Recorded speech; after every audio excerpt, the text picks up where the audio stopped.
সৈয়দনা আদম পৃথিবীতে আসলেন, এসে থাকতে শুরু করলেন। দিন গড়িয়ে রাত আসে, মাস গড়িয়ে বছর আসে, বছর যায় বছর আসে। ঠিক 940 বছর পর মালাকুল মাউত আদম আলাইহিস সালামের কাছে আসলেন।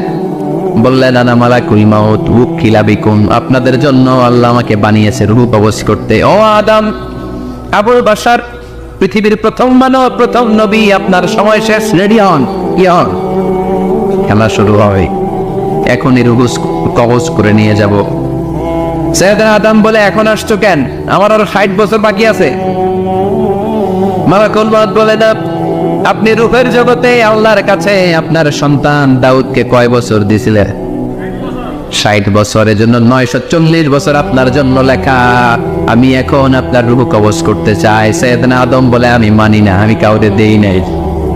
60 বছর আমি দেই নাই, আমি আরো বাঁচব, আমি আরো বাঁচবো, 60 বছর আমি বাঁচবো, আমি দেইতেই নাই। মেয়ে যাও। মালাকুল মাউত আল্লাহর যে বলে, আল্লাহ দেয় নাই বলে, আসলে ভুলে গেছে, আসলে মানুষ ভুলে যায়, মানুষ বড্ড ভুলে যায়। আমরা অনেক সময় খাইয়াও কই খাই নাই। অনেক কিছু আপনি দিছিলেন কিন্তু ভুলে যাই, গলার নিচ দিয়ে নামার পরে কই তুমি কিচ্ছু দেও নাই। আচ্ছা, না নাই? নাসিয়া আদম ফানাসিয়া বানু, আদম আলাইহিস সালাম ভুলে গেছেন, তাই আমরাও ভুল করি, ঠিক কিনা? এজন্য আমাদের নেতারাও বলে এটা দেব ওটা দেব, নির্বাচনের পর সব ভুলে যায়। আচ্ছা, না নাই? ওই যে আদম আলাইহিস সালাম বলছে, আমরা ভুলে যাই। আমাদের দোষ কি? ভুলে যায়, বেমালুম ভুলে যায়। আল্লাহ বললেন, মালাকুল মাউত আর জোরাজুরি করো না। 940 নয়, ঠিক 1000 বছর পরে আদমের কাছে যাবা। আমি আমার আদমের ভাগ্যে এই জিনিসটাই রেখে দিয়েছিলাম রে মালাকুল মাউত। আমি আগ থেকে এটাই রেখেছি, আমি জানতাম সে বলে যাবে। চিল্লা এখন সুবহানাল্লাহ। তার মানে পৃথিবীর সবচেয়ে লম্বা মানুষ, 60 হাত লম্বা, এত শক্তিশালী আদম আলাইহিস সালাম শ্রীলঙ্কা প্রথম নেমেছিলেন। এক লাফ দিলে আদম আইন চলে যাইতেন। সুবহানাল্লাহ। কি লম্বা মানুষ, থাকতে পারছে? কথা নাই, গবে ধরছে। শেষ করে দেই, হ্যাঁ? আরো কয়েক মিনিট চলবে, চলবে চলবে। তাকবীর দেন, লিল্লাহি তাকবীর। আদম আলাইহিস সালাম চলে গেলেন। ওনার পরের নবী ইদ্রিস আলাইহিস সালাম, উনি মরে নাই। ইদ্রিস আলাইহিস সালাম মরছে, কে বলছে? উনিও মরেছেন। তবে ওনার মৃত্যুর আজীব এক ঘটনা আছে, অনেক লম্বা কথা। এক ফেরেশতার সাথে ওনার বন্ধুত্ব হয়েছিল। বলেছিলেন, আমি আকাশ দেখতে চাই, আল্লাহর কাছে অনুমতি চাই। আল্লাহ বলল, ঠিক আছে, ইদ্রিসকে আকাশে ঘুরাও। প্রথম আকাশে ঘুরলেন, দ্বিতীয় আকাশে ঘুরলেন, তৃতীয় আকাশে ঘুরলেন, চতুর্থ আকাশে ঘুরলেন। ইন দ্য মিন টাইম চতুর্থ আসমানে মালাকুল মাউত পৃথিবীর দিকে নেমে আসছিল। ওই ফেরেশতা বলে, মালাকুল মাউত আপনি কই যান? মালাকুল মাউত বলে, একটু আগে আল্লাহ ফরমান জারি করেছে, চতুর্থ আসমানে আমার নবী ইদ্রিসের রূহ কবজ করো। সুবহানাল্লাহ। আমি বললাম, আল্লাহ আপনার পাঠানো নবী সৈয়দনা ইদ্রিস থাকে দুনিয়ায়, চতুর্থ আসমানে পাবো কই? আল্লাহ কয়, কথা নাই, দৌড় দে। আমি দৌড় দিলাম, এসে দেখি ইদ্রিস আলাইহিস সালাম এখানে রেডি। সুবহানাল্লাহ। ওয়া রাফা'নাহু মাকানান আলিয়্যা। ইদ্রিস আলাইহিস সালামের রূহ কবজ দুনিয়ায় হয় নাই, চতুর্থ আকাশের মধ্যে হয়েছে। একটু চিৎকার করে পড়বেন সুবহানাল্লাহ। এরপরে সুলাইমান আলাইহিস সালাম, উনি তো মরে নাই, মরছে। উনি জিন চালাইতো, উনিও মরবে।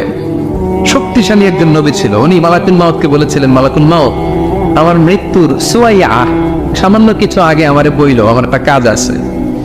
মালাকুল মাউত মৃত্যুর কিছু সময় আগে এসে বলল, সুলাইমান টাইম ইজ আপ, সময় শেষ, অল্প কিছু সময় বাকি, কি করবেন করেন। সাইয়েদনা সুলাইমান জিনদেরকে ডাকলো, ও জিনেরা, বিশাল একটা প্রজেক্ট আছে, প্রজেক্টে কাজ শুরু করো। আর কিছু দিনকে বললো, চারদিকে গ্লাস ফিটিং করা একটা রুম বানাও। সাইয়েদনা সুলাইমান আলাইহিস সালাম গ্লাস ফিটিং করা রুমের ভেতরে ঢুকলেন। এই রুমে ঢুকার দরজা নাই, হাতে একটা লাঠি নিলেন। কি নিলেন? লাঠির মধ্যে ভর করে দাঁড়িয়ে রইলেন আর জিনদের দিকে তাকিয়ে রইলেন। জিনেরা এত বদমাশ ছিল, সাইয়েদনা সুলাইমান দাঁড়িয়ে না থাকলে কাজ করতো না। ছিল ফাঁকিবাজ। কি ছিল? দাঁড়ায় না থাকলে আজও লোকজন কাজ করতে চায় না, ঠিক কিনা? মালিক দাঁড়ায় থাকলে ঠিকই কাজ হয়ে যায়। সুলাইমান আলাইহিস সালাম লাঠির মধ্যে ভর দিয়ে দাঁড়িয়ে রইলেন আর বললেন, কাজ করো। জিনেরাও কাজ শুরু করলো।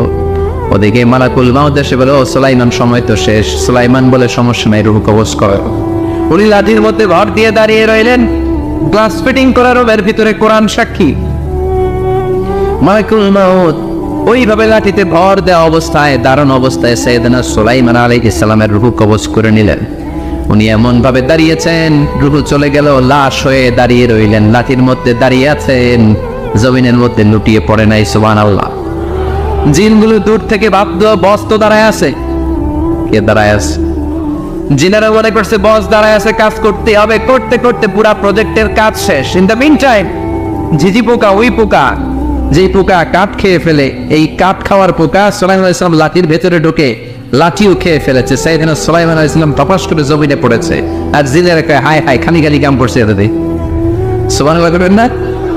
সুলাইমান আলাইহিস সালাম বাঁচতে পারে না, চলে গেলেন। মুসা আলাইহিস সালাম মরছে, উনি মরবে কেন? উনি তো রানী মারে মরছে। এক খাপ্পরে ফেরাউনের বাবুর্চি নাই, মুখের আগে হাত চলতে কয়েকজন, এর মধ্যে মুসা আলাইহিস সালাম আছে না নাই? মালাকুল মাউত মানুষের আকৃতিতে অনুমতি না নিয়ে ঘরের ভেতরে ঢুকে গেল। ঢুকে বলে আনা মালাকুল মাউত, আমি মৃত্যুর ফেরেশতা। তো কি চাও? জিতু আন আকবাদা রূহাক, আপনার রূহ কবজ করতে আসছি। কিন্তু মুসা আলাইহিস সালাম দেখতেছেন দিব্য একজন মানুষ, কি দেখে? আবার সালাম দেয় নাই, অনুমতি নিয়ে ঢুকে নাই। অমিয়া অনুমতি নিয়ে ঘরে ঢুকার দরকার আছে না নাই? মুসা আলাইহিস সালামের মেজাজ বড় গরম। উনি বললেন কি করবি? কয় আপনারে মারবো। কয় এদিকে আয়। মালাকুল মাউত মনে মনে ভাবে এতদিন সব মানুষগুলো আমারে দেখলে দিত দৌড়, আজকে মনে হয় আমারে দিতে হবে দৌড়। এক পা গায়ে দুই পা পেছায় সাহস করে সামনে গেলেন। আবার মুসা আলাইহিস সালাম দিলেন এরকম থাপ্পড়। ফাসাক্কাহু ফাফাকু আইনা, বুখারীর বর্ণনা, এক থাপ্পড়ে চোখ নাই। ঠিকই মালাকুল মাউত দৌড়, এক দৌড়ে আল্লাহর কাছে। আল্লাহ বললেন রাখো, এটা মুসা আলাইহিস সালাম, তার মেজাজ বড্ড বড়, আমাকে কথা বলতে হবে। আল্লাহ বললেন মুসা, বুখারীর বর্ণনা, গরুর পিঠের উপর হাত রেখে দাও। রাখা হলো। তোমার হাতের নিচে গরুর যত পশম, প্রত্যেক পশমের বিনিময়ে এক এক বছর করে হায়াত বাড়িয়ে দিলাম। মুসা আলাইহিস সালাম অনেক চালাক নবী। উনি বললেন আল্লাহ, আমার হাতের নিচে যদি গরুর 2000 পশম থাকে, তার মানে 2000 বছর হায়াত বাড়িয়ে দিলেন। কিন্তু এক্সট্রা হায়াত যখন শেষ হয়ে যাবে, এরপরে কি হবে? আগে ওইটা বলেন। আল্লাহ বললেন সুমাল মাহবুত, তারপরে তো মুসা মরতেই হবে, আসতেই হবে। সাইয়েদনা মুসা আলাইহিস সালাম বললেন ফাল আনা, তাহলে আর দেরির দরকার নাই, এখনই আমি আপনার কাছে চলে যেতে চাই। মালাকুল মাউত মুসা আলাইহিস সালামের রূহ নিয়ে উড়াল দিলেন। সুবহানাল্লাহ। বুঝতে পারছে? বিশ্বনবী মরে নাই, উনি ইন্তেকাল করেছেন। চিল্লা এখন ঠিক কিনা? ইন্তেকালের আগে বিশ্বনবী প্রচন্ড অসুস্থ হলেন। মা আয়েশারে ডেকে বললেন, আয়েশা মনে হয় আমি বাঁচব না। ওই যে খায়বার বিজয়ের দিন, খায়বার দুর্গ বিজয় করার পরে এক ইহুদি মহিলা আমার দাওয়াত দিয়েছিল। ওই দাওয়াত খেতে যাওয়ার পরে গোশতের মধ্যে বিষ মাখানো হয়েছিল রে আয়েশা। ওই বিষ মাখানো খাসির গোশত খেয়ে যে ব্যথা আমার পেটে উঠেছিল, আজ আবার সেই ব্যথা উঠেছে। বিশ্ব নবী ওই বিষ খাওয়ানো গোশতের কারণে ইন্তেকাল করেছেন। তার মানে বিশ্ব নবীর সাথে জামা আল্লাহ বাইনা নবুওয়া ওয়া শাহাদাত, আল্লাহ বিশ্ব নবীকে শুধু নবী বানায় নাই, শহীদ হিসেবে কবুল করেছে। সুবহানাল্লাহ করবেন না? প্রচন্ড অসুস্থ, উনি ছাড়া মসজিদে নববীতে কেউ ইমামতি করার সাহস পায় না। বিশ্বনবী বললেন আবু বকর তুমি যাও, আবু বকরও যায় না। বিশ্বনবী বললেন পানি আনো। বিশ্বনবী পানি দিয়ে ওযু করলেন। ওযু করে কয়েকজন সাহাবীকে ধরে উঠতে চাইলেন, আবার থপাস করে বেহুশ হয়ে পড়লেন। বিশ্বনবী উঠতে পারে না। আবার বললেন ঠান্ডা পানি আনো। পানির ভেতরে বিশ্বনবী দুই হাত ঢুকিয়ে দিয়ে ঠান্ডা ভিজা হাত দিয়ে চেহারার মধ্যে মাসে করলেন আর বললেন ইন্নালিল মাউতি লা সাকারাত, হায়রে মৃত্যুর কি যন্ত্রণা, হায়রে মৃত্যুর যে কি কষ্ট। ওমিয়া বিশ্বনবী যদি মৃত্যুর কষ্টে কাতরায়, আমাদের অবস্থা কি? আমাদের নসিবে কি আছে? আল্লাহ তুমি বাঁচাও করে না। আমি বিশ্বনবী কাঁদছেন, সাহাবারা একের পর এক দেখতে আসে, কান্নার রোল পড়ে গেল চারদিকে। বিশ্বনবীর কলেজার টুকরা নয়নের পুটুলি সাইয়েদাতুনা ফাতিমা বিশ্বনবীর কান্না সহ্য করতে পারে না। বিশ্বনবীকে ধরে মা ফাতিমা, সাইয়েদাতুনা ফাতিমা বিলাপ করা শুরু করে দিলেন, চিৎকার দিয়ে কান্নাকাটি শুরু করে দিলেন আর বললেন ওয়া কুরবাবা, ওয়া কুরবাবা, হায় হায় আমার বাবার কি কষ্ট, আহা আমার বাবার কি কষ্ট হচ্ছে। বিশ্বনবী বললেন ফাতেমা তুমি কেঁদো না, আমার কষ্ট আজকের পরে আর থাকবে না। আজকে তোর বাবার সব কষ্ট বন্ধ হয়ে যাবে। কি যেন কানে কানে বললেন, ফাতেমা আরো কেঁদে দিল। আবার কানে কানে কি যেন বললেন, ফাতেমা হেসে দিল। বিশ্বনবীর ইন্তেকালের অনেক পর মা আয়েশার কাছে ফাতেমা বললেন, আমি যখন প্রথমে কেঁদেছিলাম আব্বা বলেছিল আমি আর বাঁচবো না রে ফাতেমা। আবার কানে কানে একটা কথা বলার পরে হেসেছিলাম, আব্বা বলেছিল আমার পরে আমার পরিবার বর্গের মধ্য থেকে সর্বপ্রথম তোমার সাথে আমার দেখা হয়ে যাবে রে ফাতেমা। অল্প কয়েক মাসের ব্যবধানে সাইয়েদাতুনা ফাতেমা উনিও ইন্তেকাল করলেন। বিশ্বনবী শোয়া থেকে উঠতে পারে না। এক সাহাবীকে দেখলেন মেসওয়াক করছে। বিশ্বনবী মেসওয়াকের দিকে তাকিয়ে রইলেন। বিশ্বনবীর নিথর দেহটা পড়ে আছে। আয়েশারা যে বলবে আয়েশা মেসওয়াক দাও, বলতে পারেন। মা আয়েশা বুঝতে পেরে মেসওয়াক আনলেন, বিশ্বনবীকে মেসওয়াক করিয়ে দিলেন। এবার বিশ্বনবী বললেন, ও আবু বকর শোনো, আল্লাহ আমাকে অপশন দিয়েছে। কি দিয়েছে? আল্লাহ বলেছে নবী আজীবন থাকতে চাইলে থাকেন, আর আসতে চাইলে চলে আসেন। আমি থাকতে না চেয়ে আল্লাহর কাছে চলে যাওয়ার ইচ্ছা করলাম। সাইয়েদনা আবু বকর কান্না জুড়ে দিলেন। বিশ্বনবী বললেন, আসসালাত আসসালাত, ও আমার উম্মতেরা নামাজ তরক করো না। ইন্তেকালের আগে বললেন নামাজ ছেড়ে দিও না। আর বললেন, ওয়ামা মালাকাত আইমানুকুম, তোমাদের অধীনস্থ কর্মচারীদের সাথে খারাপ আচরণ করো। ঘাম শুকানোর আগে পয়সা দিয়ে দিও। আর হাত দুটো উঁচু করে বললেন, আল্লাহুম্মা ইলা রাফিকিল আলা, ও আল্লাহ আমি আপনার কাছে যেতে চাই। এই কথাটা বলে বিশ্বনবীর হাত দুইটা থপাস করে জামিনে পড়ে গেল। বিশ্বনবীও চলে গেলেন। থাকতে পেরেছে কেউ? চিন্তায় বলেন। এজন্য আমরা আল্লাহর কাছে ইমানই মৃত্যু চাই। কি মৃত্যু? আমরা উত্তম মৃত্যু চাই। চিন্তায় বলেন কি মৃত্যু? এজন্য মরণের আগে ইমান নিয়ে মরার দরকার আছে না নাই? বিশ্বনবী দোয়া করতেন, আল্লাহুম্মা রযুকনা হুসনাল খাওয়াতিম, ও আল্লাহ আমাদের শেষটা যেন ভালো হয়। শেষ কথা বলি, এদিকে তাকান, মনোযোগ আছে? বলতেন, আল্লাহুম্মা রযুকনা হুসনাল খাওয়াতিম, ও আল্লাহ আপনি আমাদেরকে ইমানের মৃত্যু দেন, আমাদের শেষটা ভালো করেন। কারণ সব ভালো তার শেষ ভালো। জানেন না এটা আপনারা? সব ভালো তার শেষ ভালো। আজীবন ইসলামের পক্ষে, আজীবন নামাজি মুত্তাকি, মরার আগে কাফের হয়ে মনে এরকম আছে না? মরার আগে শাহবাগের মঞ্চে উঠে ভাষণ দেয়, ভাইয়েরা আমার আছে না? আবার আজীবন কাফের, ইসলামের বিরোধী, ইন্তেকালের আগে কালিমা পড়ে সব মাফ করায় আছে না নাই? বিশ্বনবীর শ্বশুর আবু সুফিয়ান, নাম শুনছেন? বদরের যুদ্ধে বিশ্বনবীর বিরুদ্ধে, মক্কায় বিশ্বনবীর ক্ষমাতে দেয় নাই। উহুদের যুদ্ধে বিশ্বনবীর সাথে ফাইট, খন্দকের যুদ্ধে বিশ্বনবীর সাথে মারামারি, আহজাবের যুদ্ধে কিলাকিলি, সারাটা জীবন বিশ্বনবীর সাথে মারামারি। মক্কা বিজয়, কালিমা পড়ে মুসলমান হয়েছে। গোটা জীবনে যা অন্যায় করেছে সব মাফ করে দিয়েছে কে? এজন্য আমরা আল্লাহরে বলি, আল্লাহ কালিমাটা পড়তে পড়তে যেন আমরা মরতে পারি। চিৎকার করে পড়ে না আমিন। জিহাদের ময়দানে এক সাহাবা যুদ্ধ করতে লাগলেন। বুখারীর বর্ণনা, যুদ্ধ করতে করতে কাফেরদেরকে মারতে মারতে, হাদিসের ভাষ্য, লা ফাজা ওয়ালা শাযা ইল্লা ইয়াতরিবুহা বিসাইফি, তার সামনে যত কাফের আসে সে কচুকাটা করে। অন্য সাহাবীরা খুশি হয়ে যায়। অন্য সাহাবীরা বলে আজকের সব সওয়াব এই সাহাবী পেয়ে যাবে। কিন্তু বিশ্বনবী হঠাৎ করে একটা কথা বললেন, ওই কথা শুনে সাহাবীরা অবাক। বিশ্বনবী বললেন, হুয়া ফিন্নার, ও জাহান্নামে যাবে। কই যাবে? জিহাদের ময়দানে এক মুজাহিদ সাহাবী কাফিরদেরকে মেরে শেষ, কিন্তু বিশ্বনবী বললেন কই যাবে? কথা কয় না। এক সাহাবী কয়, ঘটনা কি? এত বড় মুজাহিদ ফি সাবিলিল্লাহ কেন জাহান্নামে যাবে? আমি লুকিয়ে লুকিয়ে দেখি। লুকিয়ে লুকিয়ে ওই সাহাবী দেখে মুজাহিদ সাহাবী যুদ্ধ করতে করতে কাফিরদের বিশাল একটা ঘাটির ভেতরে ঢুকে গেল।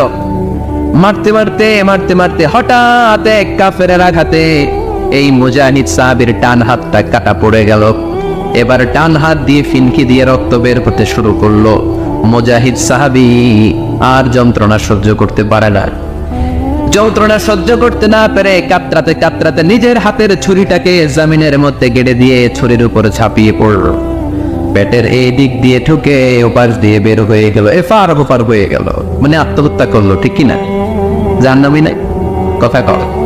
লুকিয়ে লুকিয়ে যে সাহাবা দেখেছে চিৎকার দিয়ে বিশ্বনবীর কাছে যেয়ে বলে, আশহাদু আন্নাকা রাসূলুল্লাহ, ও ও নবী, আপনি যে আসল নবী কোনো সন্দেহ নাই, আমি লুকিয়ে লুকিয়ে দেখেছি ওই মুজাহিদ সাহাবা বেঁচে নাই, সে কাফেরের আঘাতে শহীদ হয় নাই, নিজের পেটে নিজে ছুরি ঢুকিয়ে আত্মহত্যা করেছে। আজীবন বিশ্বনবীর সাথী, মরার আগে জাহান্নামী। আমরা কেউ জানি না আমাদের শেষটা কেমন হবে, এজন্য আমাদের শেষটা ভালো হোক, ভেরি সেন্সিটিভ ইস্যু। আমাদের শেষটা ইমানের হোক। এখন যেমনি মাথা ঠিক আছে, বুদ্ধিমত্তার সাথে শাহাদাত বাক্যের উপর যেন আমরা মরতে পারি, আমরা পড়ি আমিন। চিল্লায় পড়ে আমিন। কি করে বুঝবেন মৃত্যুটা ভালো হলো? এক নম্বর আলামত আন-নুতফু বিশ-শাহাদা, মরার আগে আওয়াজ করে জিকির করে কেউ যদি পড়তে পারে না ইলাহা ইল্লাল্লাহু মুহাম্মাদুর রাসূলুল্লাহ সাল্লাল্লাহু, এটা হচ্ছে আলামাতু হুসনিল খাতিমা।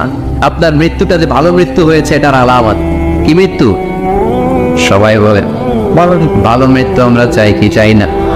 ভালো মৃত্যুর এক নম্বর আলামত কালিমা পড়ে যদি মরতে পারে।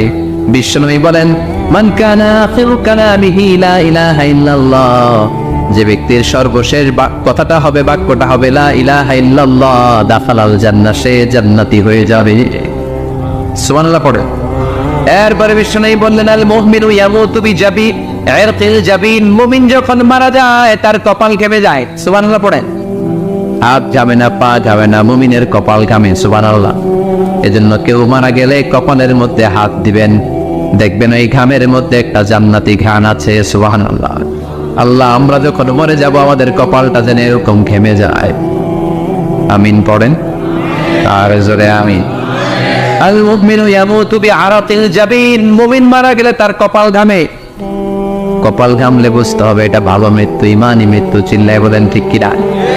এরপরে বিশ্বনবী বললেন, ফি লাইলাতিল জুমা, জুমার রাতে যদি মরে, আও ফি শাহরি রমাদান, কিংবা রমজান মাসে যদি মরে, আও ফি সাফারিল হজ, কিংবা হজের সফরে যদি মরে। বাংলার জমিন থেকে অনেক হাজিরা হজ করতে যায়, অনেকে ওইখানে যে আরাফাতের ময়দানেও মারা যায়, এরকম হাজি আছে না? খুশনসিব, এটা খুশনসিব। আলহামদুলিল্লাহ পড়ে। মনের পথে অবিচল থেকে আমার মরণ যেন হয়। চিল্লায় পড়ে না আমিন। তার মানে কে কোথায় মরবো আমরা কেউ জানি নাকি? ওমা তাদরি নাফসুম বিআইয়ি আরদিন তামুত, কোন জায়গায় মরবা, কখন মরবা কেউ আমরা জানি না, কিন্তু মরবো সবাই জানে, ঠিক কিনা? কুল্লু নাফসিন যায়িকাতুল মাউত, প্রত্যেকটি আত্মার মৃত্যুবরণ করতে হবে, এটা আমরা সবাই জানি। The most certain thing in life is death, but the most uncertain thing in our life is the time of death. এই জীবনের সবচেয়ে সুনিশ্চিত বিষয় হলো মরণ, সবচেয়ে অনিশ্চিত বিষয় হলো মরণের সময়। চিল্লা এখন ঠিক কিনা? মরবো যে আমরা সবাই জানি, কিন্তু কোথায় মরবো আমরা কেউ জানি? জানি আমরা সবাইকেই মরতে হয়। জন্মালেই মরতে হবে, চলে যেতে হবে, থাকা যাবে না। এটাই হলো পৃথিবীর পদ্ধতি। জীবনের সবচাইতে নির্মম ঘটনা হচ্ছে মরণ, সবচাইতে ভয়ঙ্কর অভিজ্ঞতা। কোন প্রাণীর জন্য সর্বোচ্চ এবং সবচাইতে ভয়ঙ্কর অভিজ্ঞতা হচ্ছে মৃত্যু। এবং এত ভয়ঙ্কর অভিজ্ঞতা, এই অভিজ্ঞতাটা কারো কাছে শেয়ার করে যাওয়া যায় না। মরার সময় কেউ বলে যেতে পারছিল আমার মরতে এমন লাগছে, কইতে পারছে? কেমন লাগছে বলতে পারে? বলা যায় না। তার আগেই চলে যেতে হয় শৈশব, কৈশোর, যৌবন, বার্ধক্য, প্রৌঢ়ত্ব, বয়সের ছাপ, কালো চুল দাড়ি সাদা হয়ে যাওয়া, দাড়ি চুলের শুভ্রতা, দুর্বলতা। This is the circle of life. ছোট্ট ছিলাম, বড় হলাম, সিঙ্গেল ছিলাম, ডাবল হলাম, তারপরে বাবা হলাম, তারপরে শ্বশুর হলাম, তারপরে নানা হলাম, তারপরে চলে যেতে হবে। This is the circle of life. চিল্লায় বলেন ঠিক কিনা? এই যে মুরব্বীরা, দাড়ি পাকা মুরব্বী যারা আছে, আপনারা কি মনে করছেন মায়ের পেট থেকে মুরব্বী হয়ে বেরিয়েছিল? কিরকম বের হয়েছিল? তাও ওয়া ওয়া করেছে। এরাও ফিডার খাইতো, এই চাচারা খায় নাই? এরাও ফিডার খেত, এরাও মায়ের বুকের দুধ খেত, এরাও ছোট্ট বাচ্চাদের মতো গরমকালে পানির মধ্যে ডুবাইতো। স্কুল ফাঁকি দিয়ে বাচ্চারা ডুবায়, আসে না নাই? উখিয়াতে এরকম নাই। ছোট্ট বাচ্চা ছিল, বড় হলো, বার্ধক্যে উপনীত হলো। This is the circle of life, চলে যেতে হবে। বিশ্বনবী বললেন, আমার উম্মতি মা বাইনা সিত্তিনা ইলা সাবঈন, আমার উম্মতের গড় বয়স হলো 60 থেকে 70। এই উম্মতের গড় বয়স কত? 60 থেকে 70। ওয়া আকাল্লুহুম মাইয়াজুজু যালিক, অল্প কিছু মানুষ আছে যারা 70-এর বেশি হায়াত পায়। এখানে 70-এর বেশি আছেন কারা? হাত তোলেন দেখি তো। কয়জন? একজন, দুইজন, তিনজন? মাশাআল্লাহ, আল্লাহ আরো হায়াত দেখ, আল্লাহ এদেরকে আরো হায়াত দারাজ করুক। চিল্লায় বলেন আমিন। তার মানে আমার উম্মতি মা বাইনা সিত্তিন ইলা সাবঈন, বিশ্বনবী বললেন এই উম্মতের গড় বয়স 60 থেকে 70, আর 70-এর বেশি হায়াত পাবে। ওয়া আকাল্লুকুম মাইয়াজুজু যালিক, 70-এর বেশি পাবে হাতে গোনা, গুনে বের করে ফেলা যায় একজন, দুইজন, তিনজন, বাকি সব 60-এর আগে নাই। ঠুস ছিল। এখন ঠিক কি না? বাংলাদেশের গড় হায়াত কত মানুষের? 60। বিশ্বনবীর কথার সাথে মিলে গেছে। চিল্লায় পড়েন সুবহানাল্লাহ। এই জন্য বিশ্বনবী বলেন, এই যে মুরব্বীদের দাড়ি পাকে, এই যে রাস্তায় অ্যাক্সিডেন্ট হয়, এই যে ক্যান্সারে আক্রান্ত হয়ে লোকজন মারা যায়, তার উপরেও কি টনক নড়ে না? এরপরেও কি বিবেকে ধরে না যে তোমাকে চলে যেতে হবে? আকসিরু যিকরা হাযিবিল লাযযাত, জীবনের সব স্বাদকে পানসা করে দেয় ওই মরণকে স্মরণ করো। মরণকে স্মরণ করলে জাহান্নাম বরণ করা লাগে না। চিল্লায় বলেন ঠিক কি না? আবার আল্লাহ বললেন, গোলাম, স্পেশাল একজন ফেরেশতা আমি মরণের জন্য সিলেক্ট করলাম, নাম মালাকুল মাউত। তাকে আমরা আজরাইল বলেছিনি। এই মালাকুল মাউত তার বাহিনী নিয়ে নির্ধারিত টাইমে গোটা বিশ্বের সব মানুষের রূহ কবজ করে।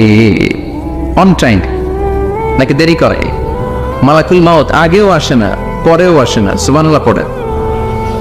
সাইয়েদনা সুলাইমান আলাইহিস সালাম জামানাতে ওনার এক ওয়াজির ছিল, মন্ত্রী। ওই মন্ত্রীকে নিয়ে উনি বৈঠক করতেন।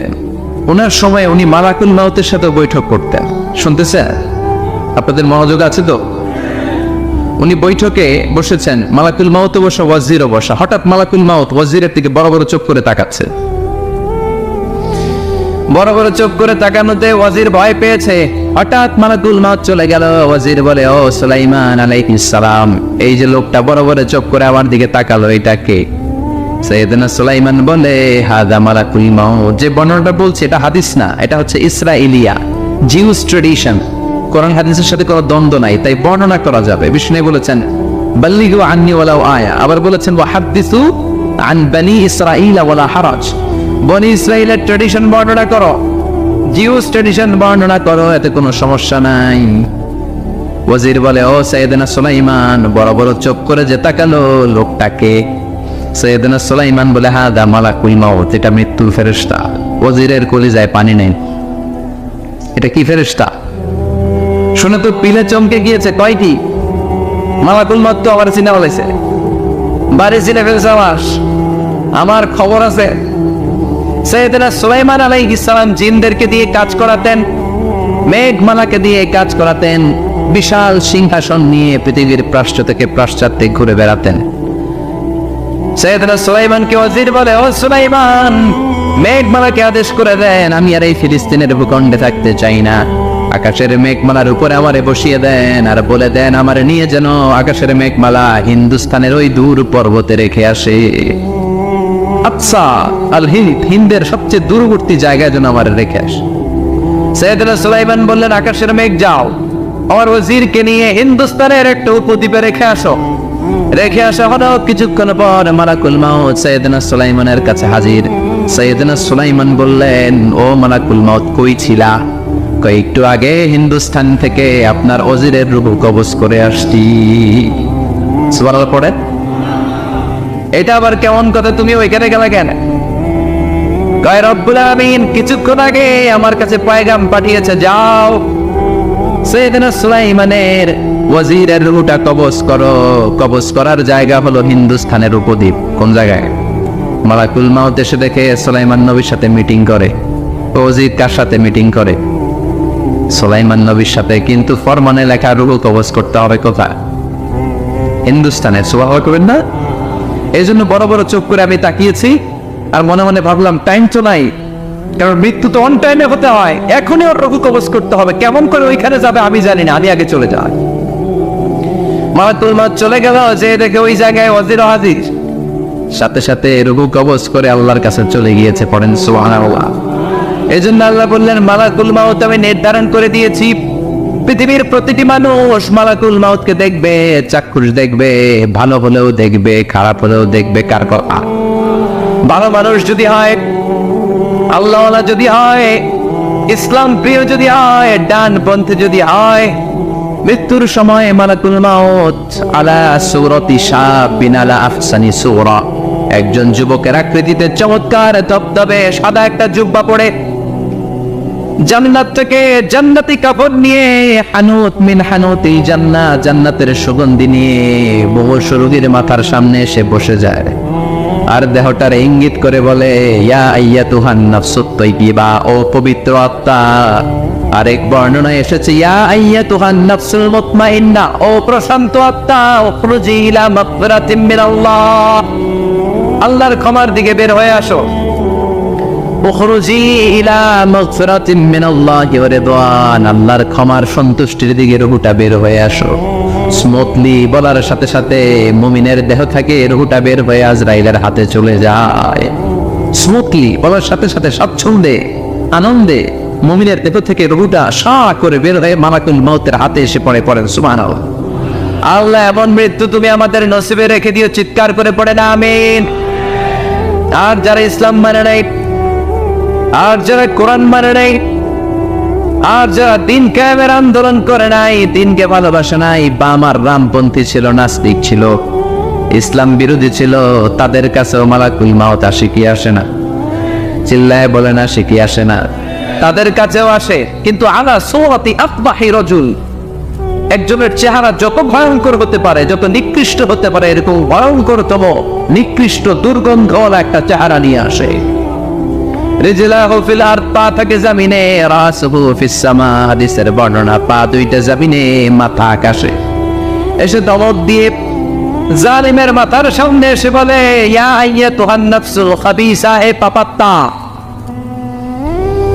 হে অপবিত্র আত্মা, উখরুজি ইলা সাফাতিল্লাহি ওয়া গাদাবিহি, আল্লাহর রাগের দিকে, আল্লাহর অসন্তুষ্টির দিকে বের হয়ে আয়। মালাকুল মউতের এই অর্ডার পাওয়ার সাথে সাথে রূহটা কিন্তু বের হয় না। মুমিনের রূহকে ডাক দিলে যেমনি স্মুথলি বের হয়, কাফিরের রূহ এভাবে বের হয় নাই। কথা বলেন, রূহটা ডানে যায়, ফাতাতাফাররা, একবার রূহটা ডানে যায়, আবার রূহটা বায়ে যায়, আবার সামনে যায়, পায়ে যায়, হাতের মধ্যে ঢুকে ডানে বায়ে যায়। মালাকুল মউত আবার ধমক দিয়ে বলে, ইয়া আইয়াতুহান নাফসুল খাবিসা, পাপাত্তা, বের হয়ে আয়।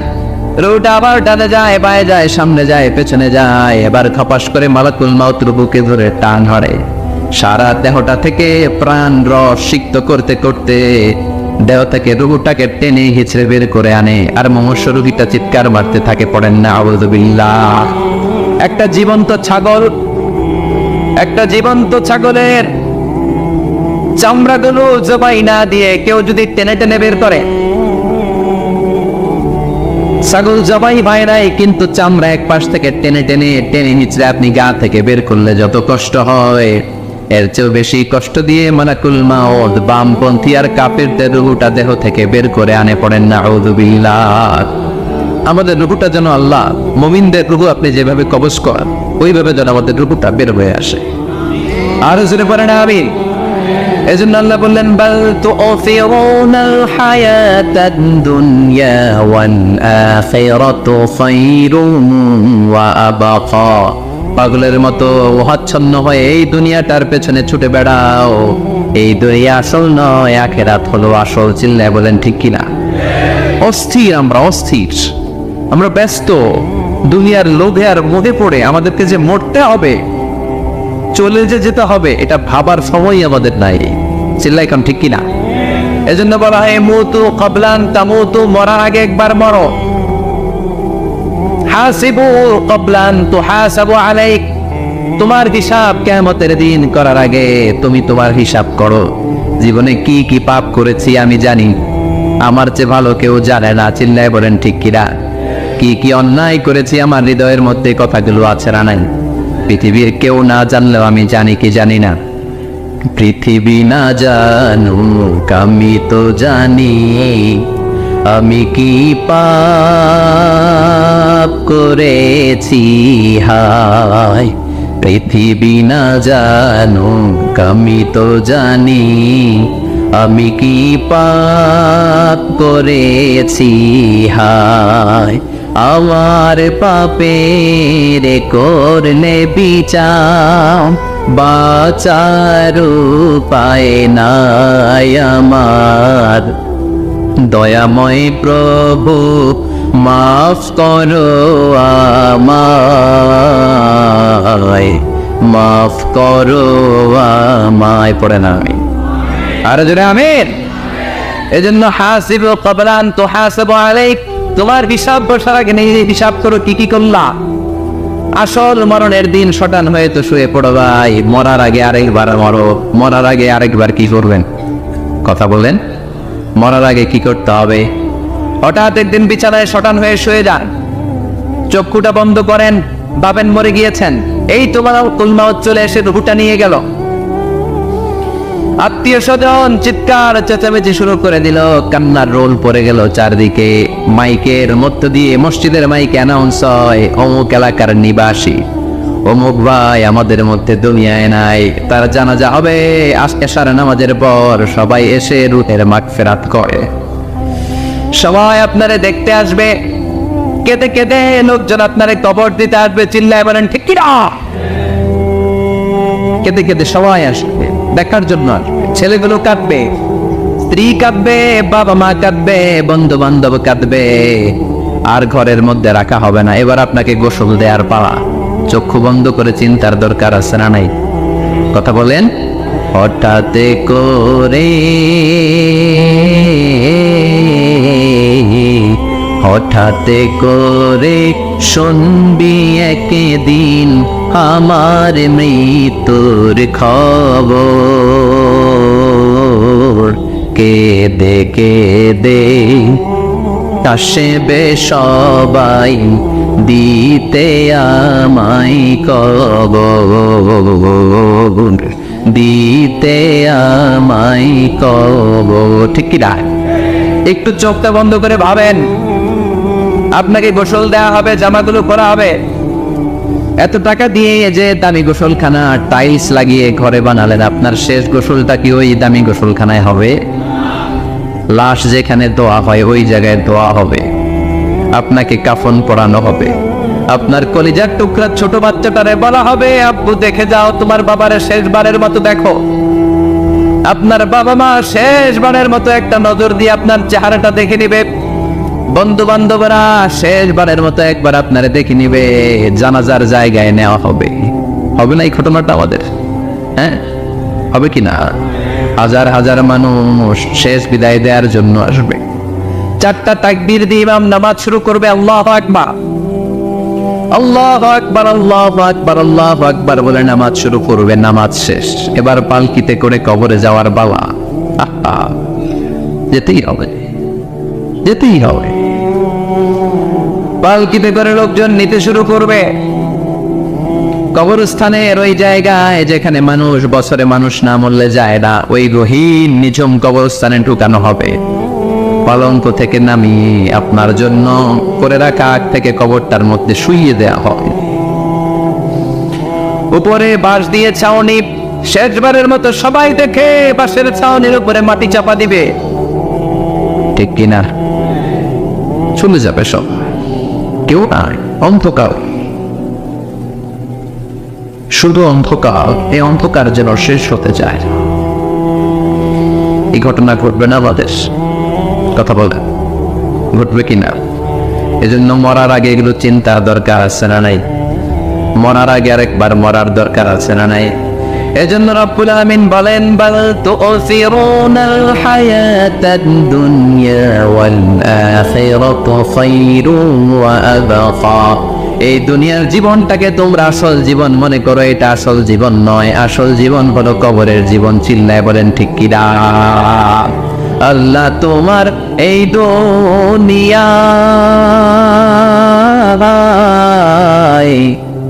আল্লাহ তোমার এই দুনিয়ায় কেউ আসে কেউ চলে যায়, তবু তোমার ভয়ে কারো কাঁদে না হৃদয়। এই দুনিয়াতে আমার বদলে গেল মন, চারিদিকে দেখি শুধু সুখেরই স্বপন। ভাবলো না মন আল্লাহ ছাড়া,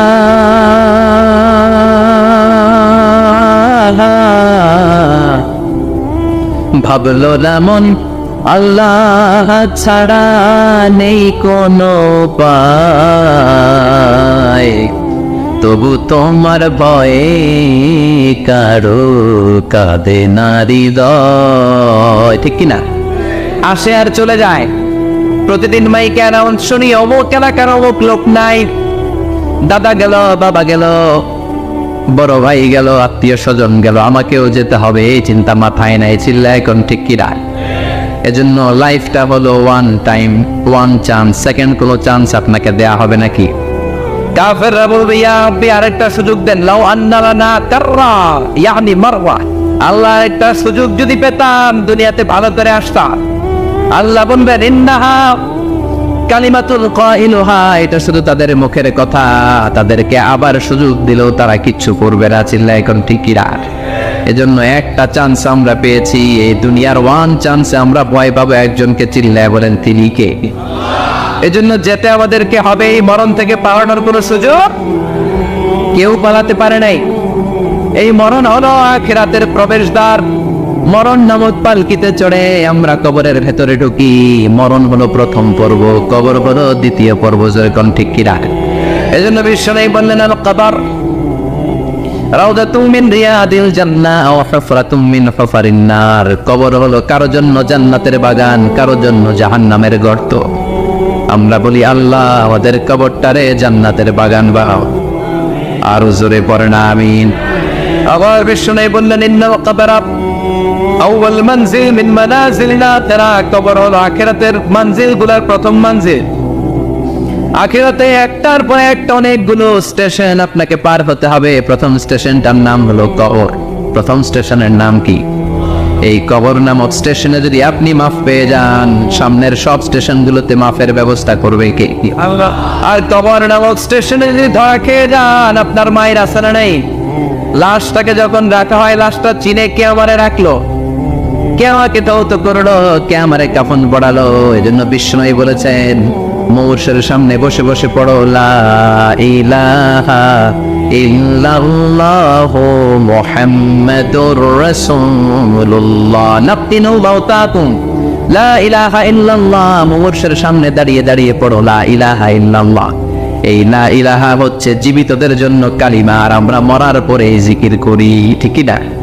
আমাদের দেশের অনেক জায়গায় লাশ নিয়ে কবরে যাওয়ার সময় লা ইলাহা পড়ে না। না, এটা আগের জিকির, মরার আগের জিকির। মরার আগে আপনাকে অ্যানাউন্সমেন্ট দিতে হবে, আল্লাহ ছাড়া কোনো ইলাহ নাই, বিশ্বনবী হচ্ছেন শেষ নবী এবং রাসূল। চিল্লায় বলেন, ঠিক কি না?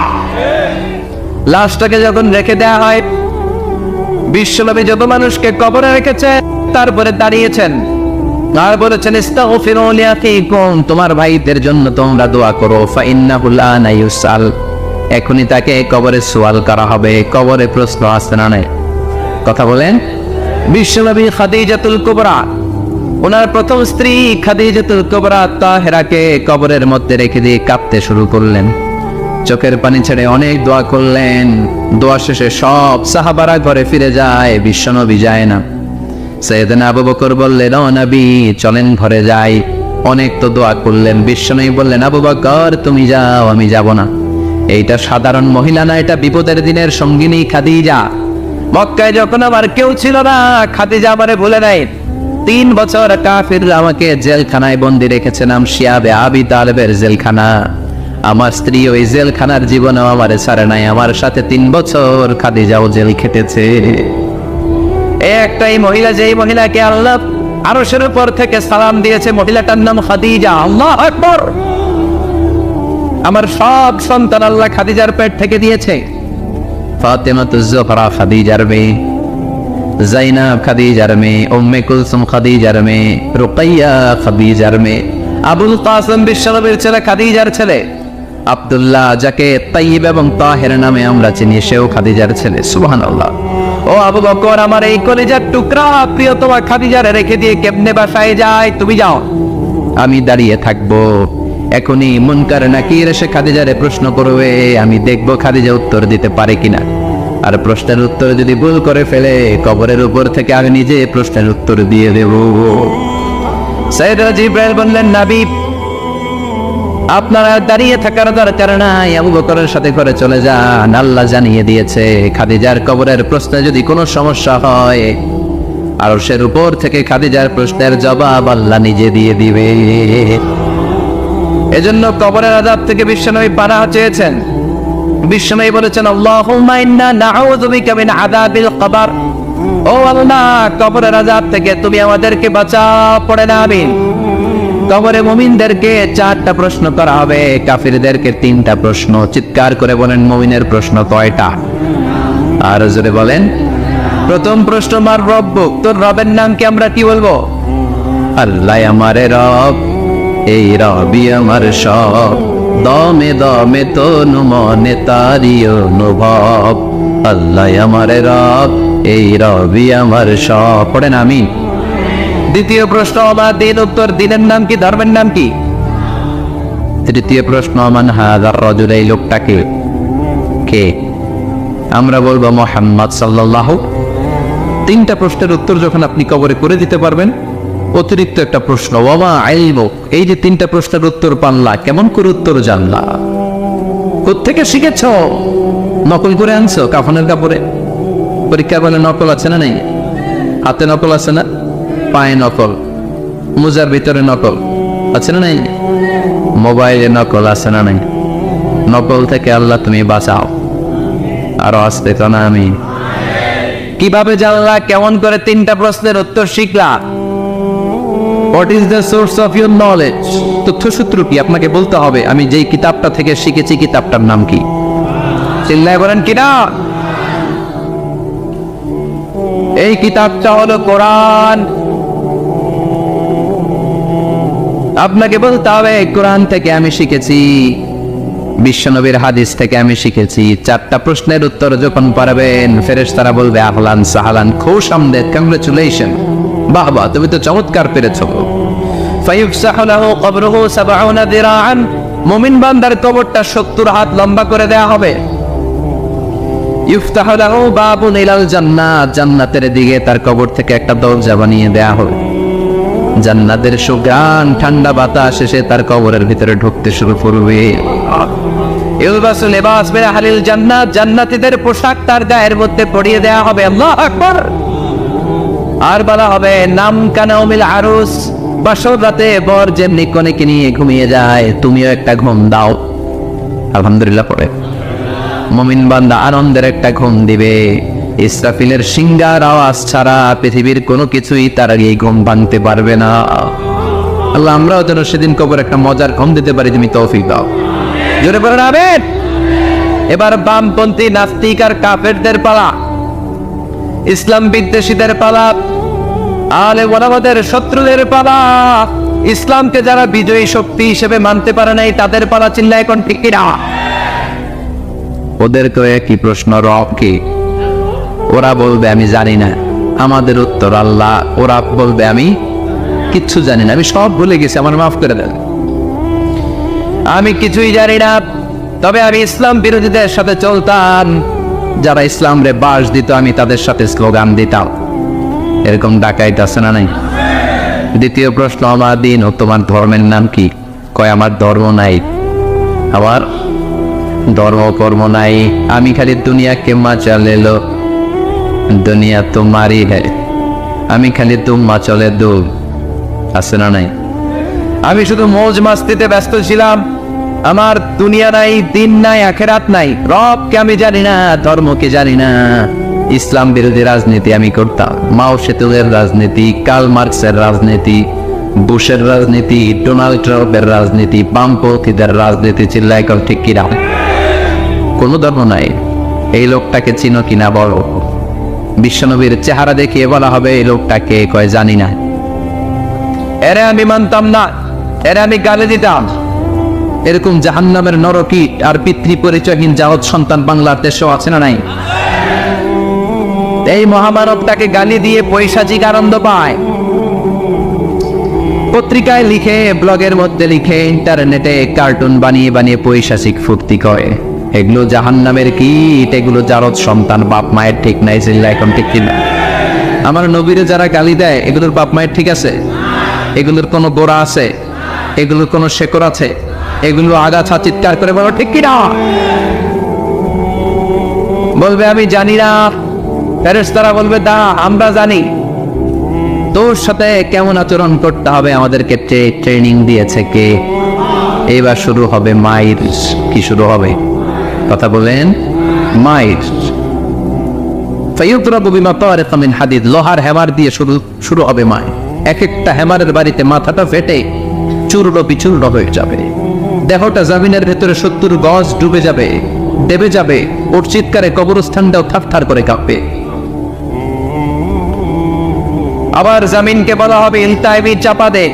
জামিনে ঢুকে যাওয়ার পরে জামিনের পাশ থেকে একটা চাপা, মাটি চাপা, বাম দিক থেকে মাটি চাপা। 2 চাপায় ডান দিকের পাজর বায়ে চলে যাবে, বাম দিকের পাজর ডানে চলে আসবে। ওর চিৎকারে কবরস্থানটা থার থার করে কাঁপবে। আল্লাহ, এই ধরনের পরিস্থিতি থেকে তুমি আমাদেরকে বাঁচাও। আরো চিৎকার করে বলে না আমি। আজকের আলোচনার পরেও কি আমাদের টনক নড়বে না? আজকের এই কথাগুলোর পরেও কি মৃত্যু নিয়ে আমরা ভাববো না? আজকের আলোচনার পরেও কি আমার হিসাব শুরু হওয়ার আগে আমি একটু নিজের হিসাব কষে নিব না? আল্লাহ আমাদের সবাই